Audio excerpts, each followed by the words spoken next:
This story is called The Wolf and the Seven Little Kids.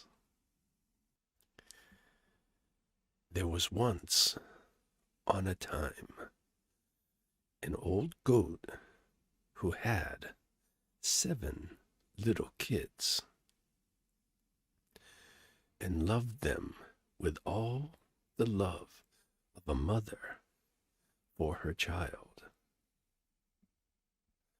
One day she wanted to go into the forest and fetch some food, and so she called all seven to her and said, "Dear children, I have to go into the forest.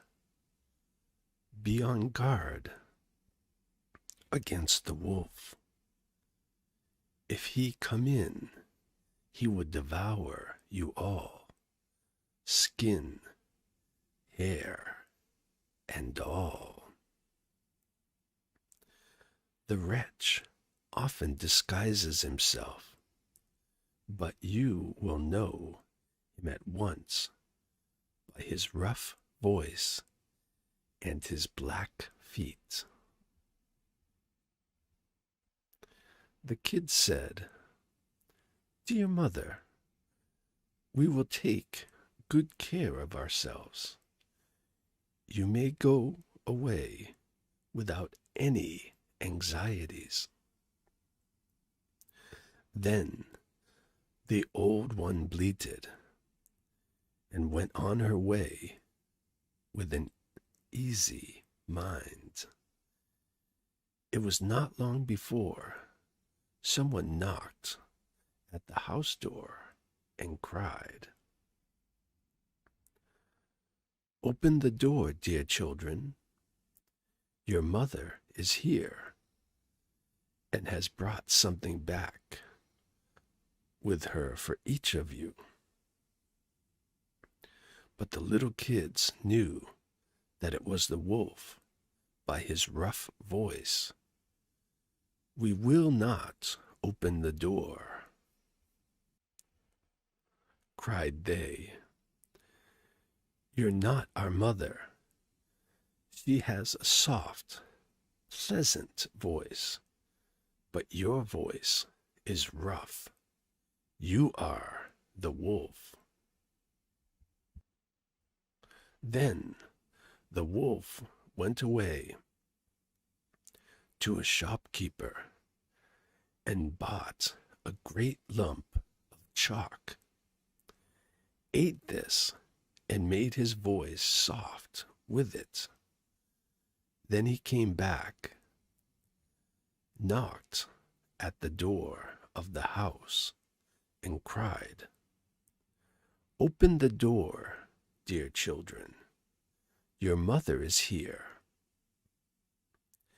and has brought something back with her for each of you." But the wolf had laid his black paws against the window, and the children saw them and cried, "We will not open the door. A mother has not black feet like you. You are the wolf." Then the wolf ran to a baker and said, "I have hurt my feet. Rub some dough over them for me." And when the baker had rubbed his feet over, he ran to the miller and said, "Strew some white meal over my feet for me." The miller thought to himself, "The wolf wants to deceive someone," and refused. But the wolf said, "If you will not do it, I will devour you." Then the miller was afraid and made his paws white for him. Yes, so are men. Now the wretch went for a third time to the house door, knocked at it, and said, "Open the door for me, children. Your dear mother has come home and has brought every one of you something from the forest with her." The little kids cried, "First, show us your paws, that we may know if you are our dear little mother." Then he put his paws in through the window, and when the kids saw that they were white, they believed all that he said, and opened the door.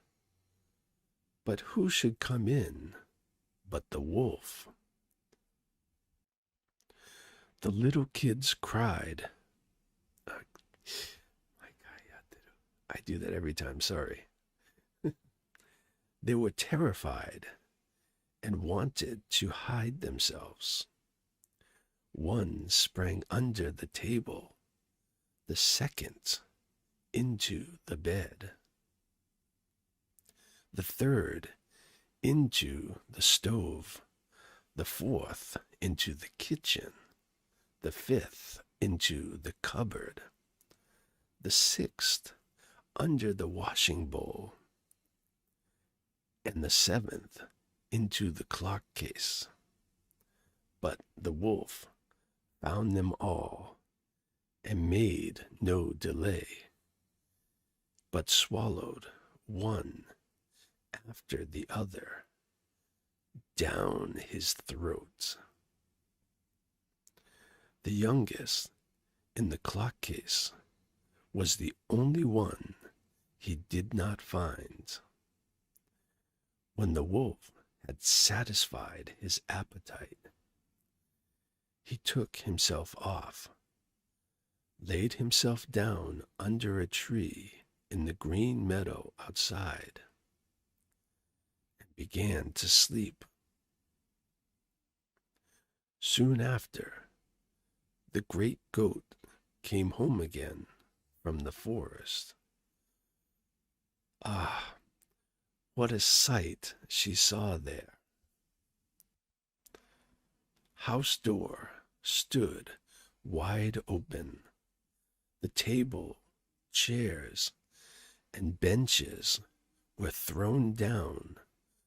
The washing bowl lay broken to pieces, and the quilts and pillows were pulled off the bed.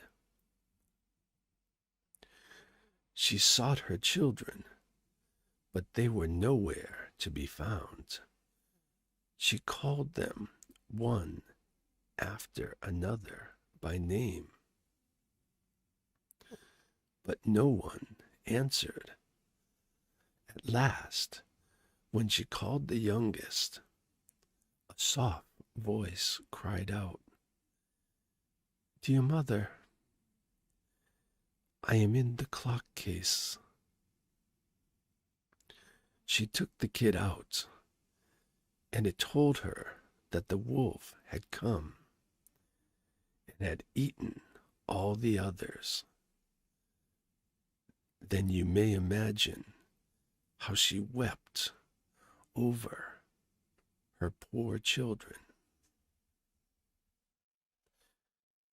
At length, in her grief, she went out, and the youngest kid ran with her. When they came to the meadow, there lay the wolf by the tree, and he was snoring so loud that the branches shook. She looked at him on every side and saw that something was moving and struggling in his stomach. "Ah," said she, "is it possible that my poor children, whom he has swallowed down for his supper, can still be alive? Then the kid had to run home and fetch scissors and a needle and thread. And the goat cut open the monster's stomach. Hardly had she made one cut than a little kid thrust its head out, and when she had cut farther, all six sprang out, one after another, and were all still alive, and had suffered no hurt whatever. For in his greediness, the monster had swallowed them whole. What rejoicing there was! They embraced their dear mother, and jumped like a tailor at his wedding. The mother, however, said, "Now go and look for some big stones. We will fill the wicked beast's stomach with them while he is asleep." Then the 7 kids dragged the stones thither with all speed, and put as many of them into his stomach as they could get in. And the mother sewed him up again in the greatest haste. And there and that he was not aware of anything, and never once stirred.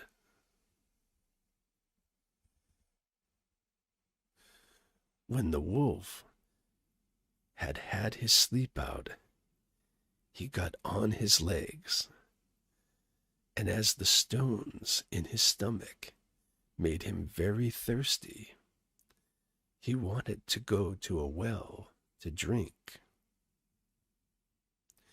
But when he began to walk and move about, the stones in his stomach knocked against each other and rattled. Then he cried, "What rumbles and tumbles against my poor bones? I thought 'twas 6 kids, but it's only big stones." And when he had got to the well and stooped over the water and was just about to drink,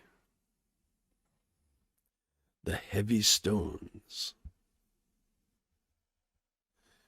made him fall in.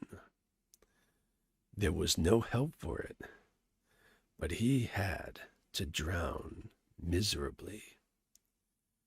When the 7 kids saw that, they came running to the spot and cried aloud, "The wolf is dead! The wolf is dead!" and danced for joy round about the well with their mother. That's the second story. I have to say, I'm quite amazed by the wolf's ability to sleep through surgery.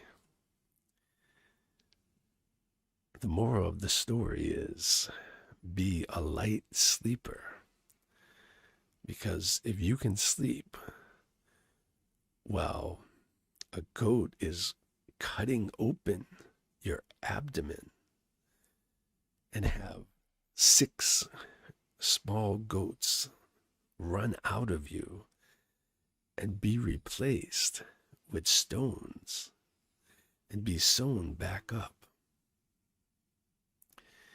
maybe you're too heavy of a sleeper. That's just how I see it. I always find it interesting with old fairy tales or stories like this, how they decided that wolves are evil or the villain of the story. If you think about, for example, Pinocchio, the wolf tries to trick Pinocchio, and I'm not sure why, but as we know, wolves are actually very important animals when it comes to the environments and places where they live. So I'm actually against the villainization of wolves. The other thing I love about fairy tales is how crazy the stories really become. That a wolf can fool these children by making his paws white is amazing to me. Also think about how what did he do? He ate some soap or something, and that was enough to change his voice. But not only change his voice, but change it so that it became higher and also sounded exactly like the kid's mother. And the other thing I don't understand is the wolf goes to the miller and wants him white for his paws, which will fool the children or the kids. But why didn't he just eat the miller? I figure that would be equivalent to or more protein than eating a few kids. The other thing is, I have to imagine how big is this goat's throat that it can take whole baby goats, kids, and eat them whole. I mean, we're not talking about a snake. I guess this story is kind of like Jonah and the whale or big fish. Things just swallow things up whole. And when you're hanging around in the animal's digestive system, maybe stomach, which is filled with acid, you're still okay. You're unharmed. I'm glad to hear that the kids ended up with zero trauma and zero problems. And then when you finish, the wolf eventually is killed. But all he was really doing was trying to have a meal. I guess the second story, the second moral of the story is always chew your food well, because you never know when the animal's mother is going to come and cut open your stomach while you sleep and remove the goods and replace them with stones. Now you remember that. I'm hoping that this I'm hoping that this reading helps you to sleep. But I hope it doesn't put you so far into sleep that you wouldn't wake up if somebody started cutting you open. But if it did get you that restful of a sleep, I guess on some level I would be impressed and kind of happy. Please write to me in the comments if while listening to the story you fell asleep and had some animal come and cut open your abdomen and replace them with stones. I'd love to hear that story.